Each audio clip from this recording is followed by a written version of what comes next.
Bersama kami jaga kesehatan di podcast Mas Bro. Yuk, jaga diri dan keluarga Anda dari virus corona dengan Germas. Gerakan Masyarakat Hidup Sehat. Caranya, makan dengan gizi yang seimbang, jaga kebersihan lingkungan dan sekitarnya, tidak merokok, rajin olahraga dan istirahat yang cukup, minum air mineral 8 gelas per hari, makan makanan yang dimasak sempurna dan jangan makan daging dari hewan yang berpotensi menularkan. Bila demam dan sesak nafas, segera ke fasilitas kesehatan terdekat. Jangan lupa cuci tangan pakai sabun dan gunakan masker bila batuk atau tutup mulut dengan lengan atas bagian dalam. Dan yang terakhir, jangan lupa berdoa.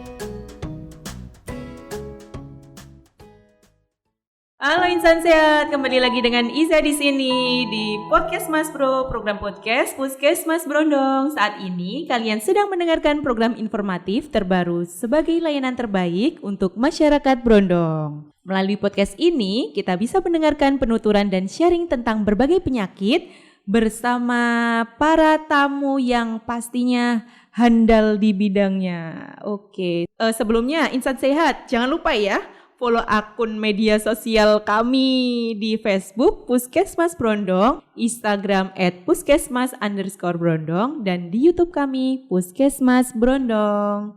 Oke, insan sehat, kan kemarin kita sudah membahas tentang hipertensi tuh.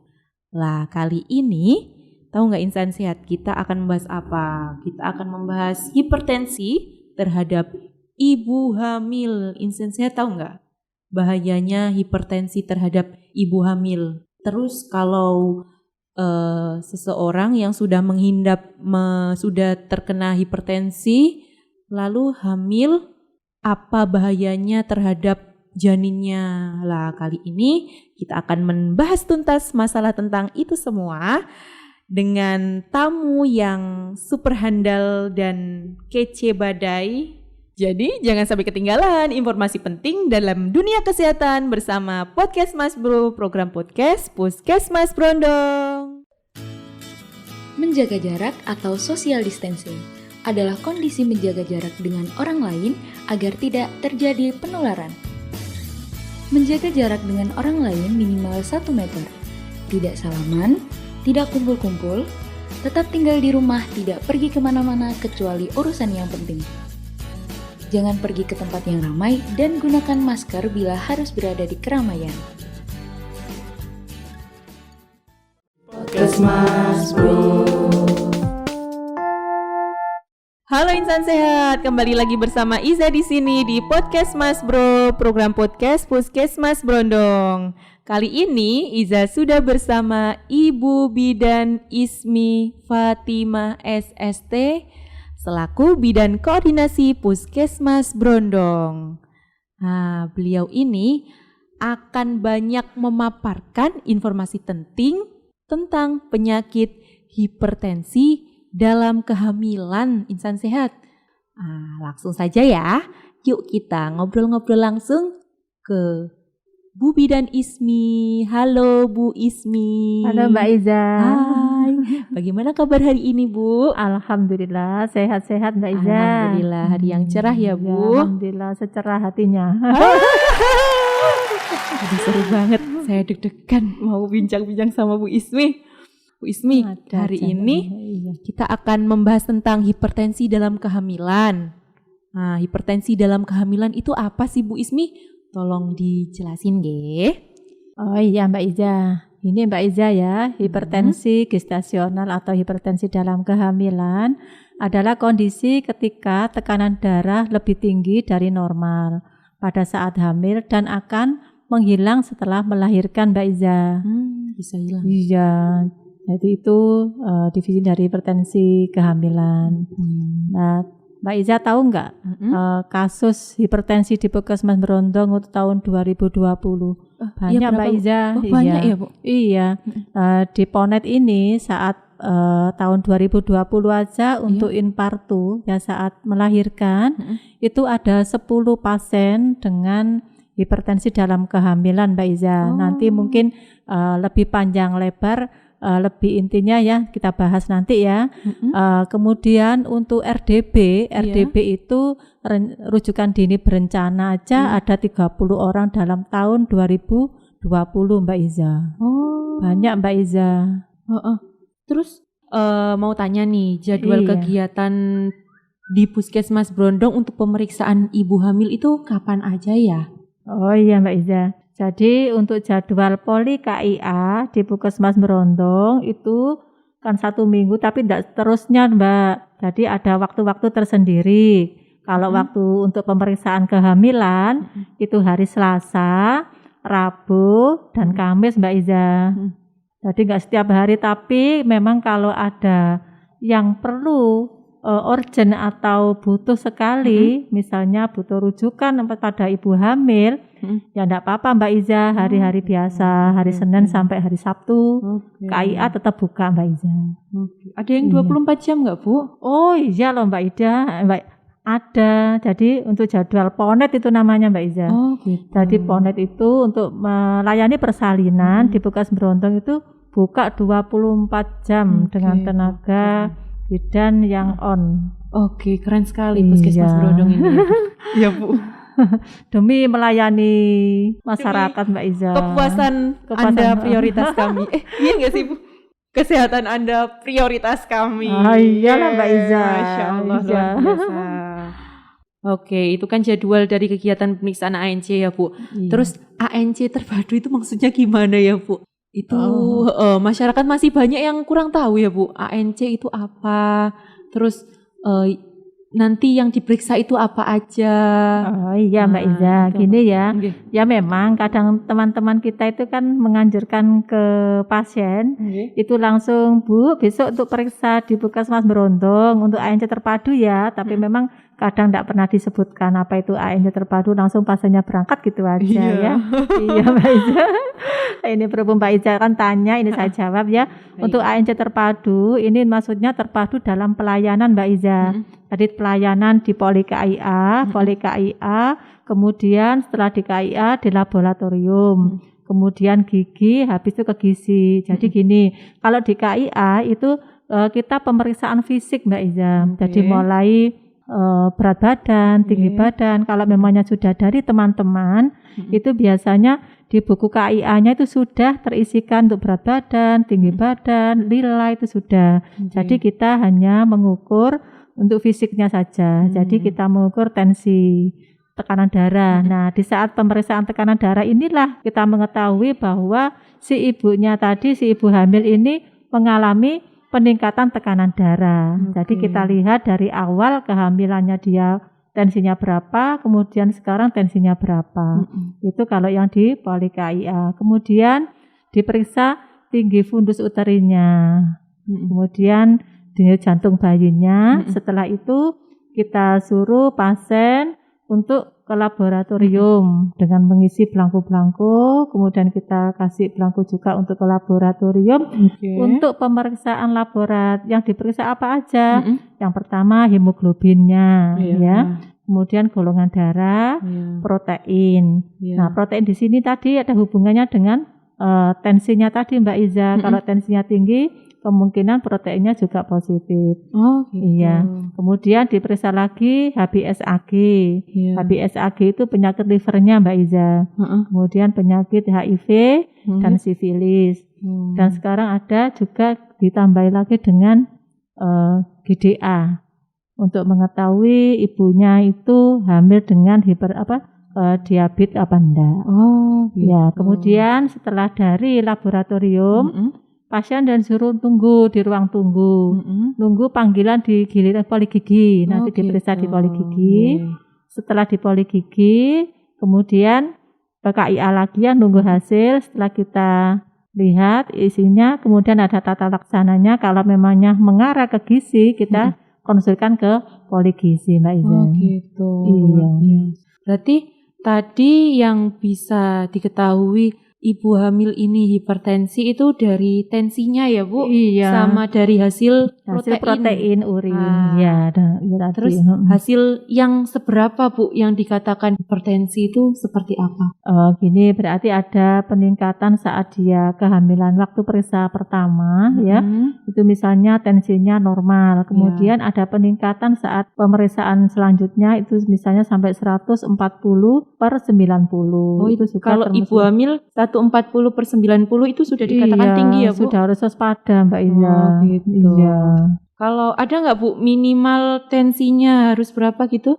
Ya minimal sih sampai 120 kalau bisa. Gitu. Kalau memangnya sih ada peningkatan dari saat kehamilan, misalnya ada peningkatan 30 sampai 40. Oh, 30, misalnya 90 gitu ya dulu. Iya, Terus sekarang 120 itu juga termasuk ada peningkatan. Oh, berarti kalau peningkatannya cuma 10 atau 20 Ya, itu masih normal Mbak masih Iza. normal ya. Ya, antara gitu. 30/40. Dan juga nanti untuk hasil laboratnya, kalau ada positif itu bisa mengarahkan lagi ke hipertensi kehamilannya, bisa ke preeklamsi Mbak Iza. Terus protein positif itu dikatakan protein positif nanti jadinya hipertensi dalam kehamilan gimana itu Bu?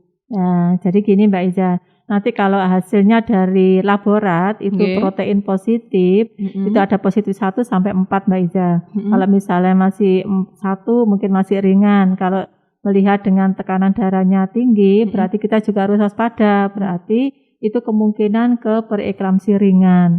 Ada bengkak apa enggak, nanti ada ciri-ciri khusus, jadi tidak hanya protein, kadang tensinya bagus tapi proteinnya positif juga ada. Ada yang tensinya tinggi tapi proteinnya negatif, itu juga ada Mbak Iza. Tapi kita harus tetap screening. Nanti untuk pemeriksaan lebih lanjut, dalam kehamilan di atas 5 bulan itu kan harus dianjurkan untuk pemeriksaan ROT sama MAP. Apa itu Bu? Itu namanya ROT Mbak Iza. ROT, MAP dan BMI ini termasuk screening Mbak Iza. Untuk screening kehamilan di mana usia kehamilan di atas 20 minggu Mbak Iza. Kita lakukan seperti ini Mbak Iza.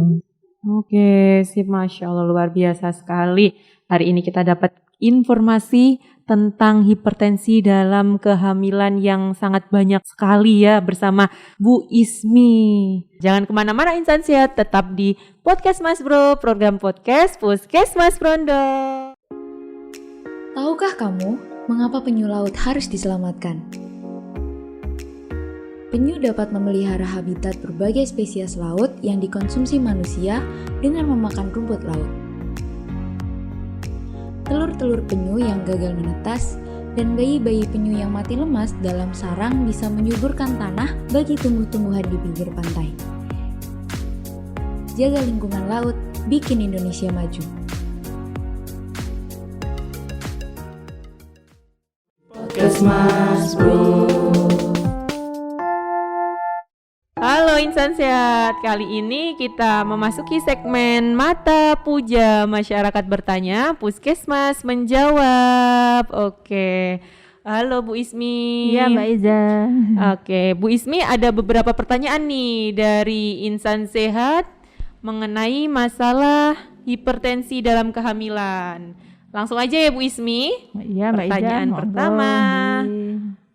Ini ada dari penanya pertama. Oke. Apakah kondisi hipertensi ini umum terjadi pada ibu hamil? Oke Mbak Iza. Oke. Jadi ini Mbak Iza ya, tidak semua wanita itu mengalami masa kehamilan dengan lancar. Ada hal-hal yang bisa mengganggu kondisi kesehatan ibu hamil itu sendiri. Salah satunya adalah terkena hipertensi atau tekanan darah tinggi dalam kehamilan. Nah, hipertensi dalam kehamilan sebenarnya hal yang cukup umum. Sekitar 10% ibu hamil itu mengalami kondisi seperti ini. Nah, dengan penanganan yang baik, hipertensi tidak akan berkembang dan membahayakan dan dapat hilang setelah bersalin. Namun, jika dibiarkan saat hamil, bisa menyebabkan preeklamsi yang ditandai dengan peningkatan tekanan darah disertai adanya protein dalam urin Mbak Iza. Gitu Mbak Iza. Oh gitu ya Bu. Oke. Lanjut ya Bu, penanya kedua Oke, nih. iya Mbak Iza. Apa saja yang dapat meningkatkan resiko ibu hamil bisa mengalami hipertensi Bu? Oh banyak sekali tuh Mbak Iza ya resiko Apa aja, ada Bu? peningkatannya ya. Untuk meningkatkan resiko itu nomor 1 bisa karena penyakit ya, penyakit ginjal kronis, kemudian hipertensi kronis, sindroma antifosfolipid, riwayat kelahiran pernah preeklamsi. Kemudian bisa karena dari kehamilan kembar, bisa anak pertama, umur kehamilan ibu di atas 40 tahun. Kemudian ibu hamil dengan diabetes mellitus Mbak Iza. Jadi banyak sekali faktor resikonya Mbak. Oke, gitu ya Iya. Bu. Masya Allah. Berarti harus dihindari ya Bu ini Bu.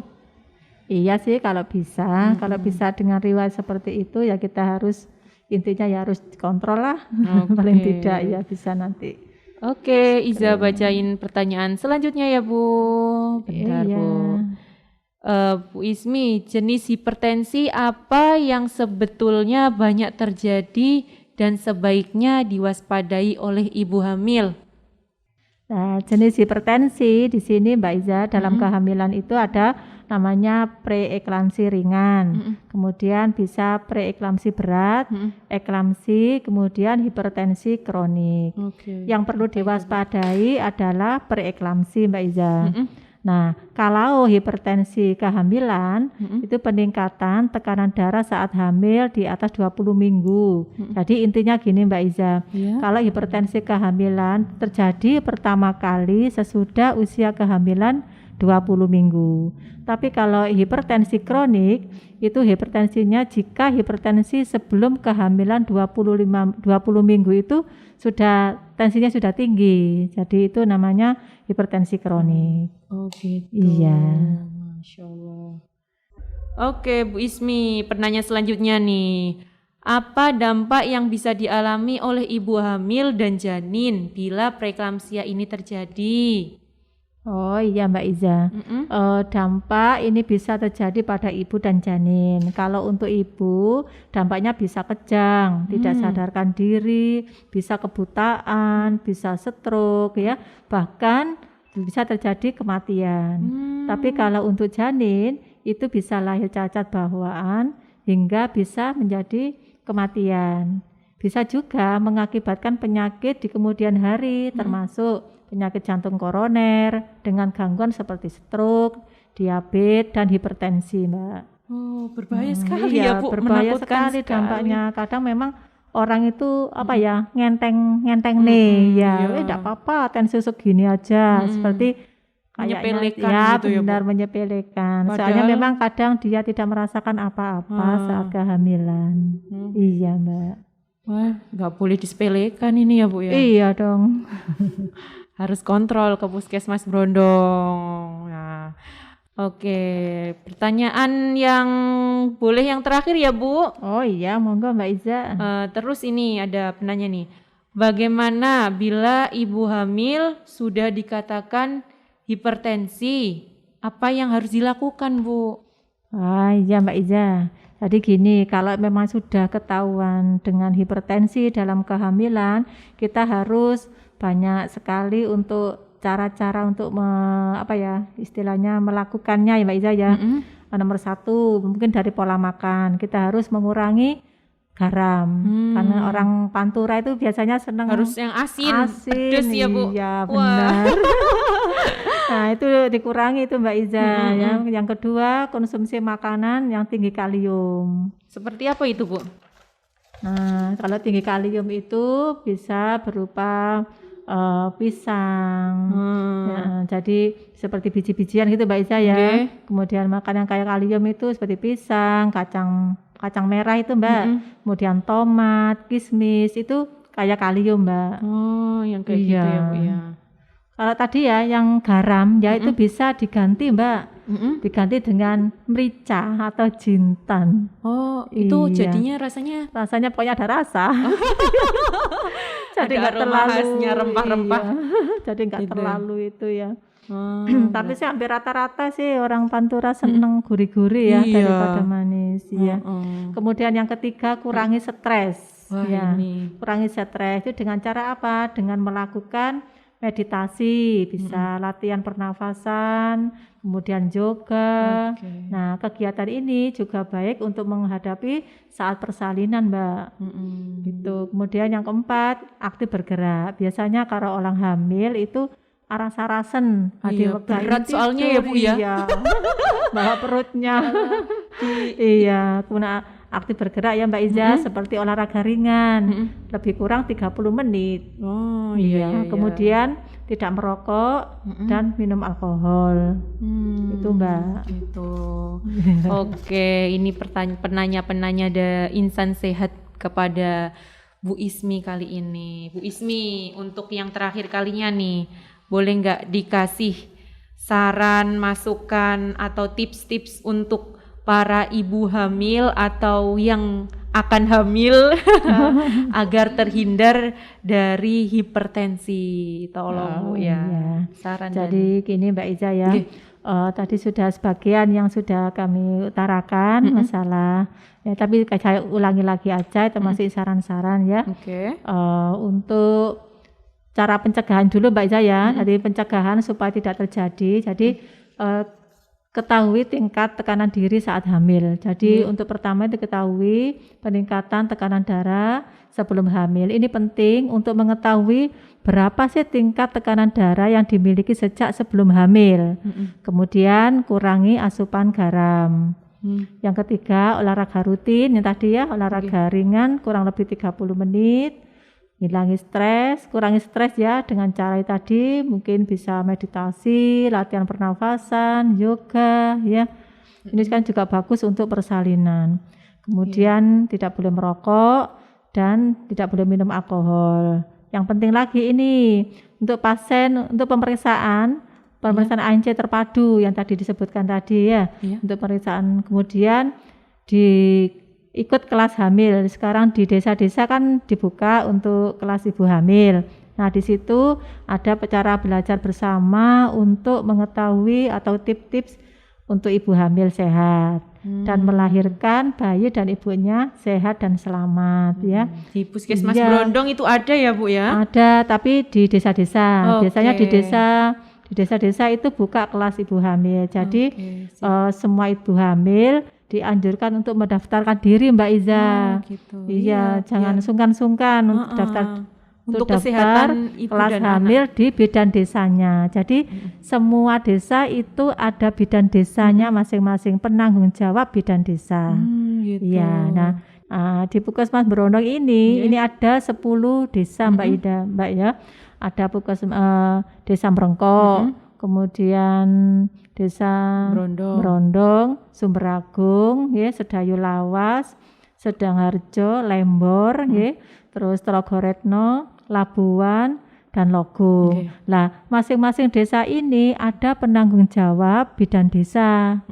Nah, semua ibu hamil yang merasa hamil, ya, ini sebenarnya melakukan untuk mendaftarkan diri, tidak usah sungkan-sungkan, mendaftarkan diri untuk ikut kelas hamil di penanggung jawab desanya tadi. Jadi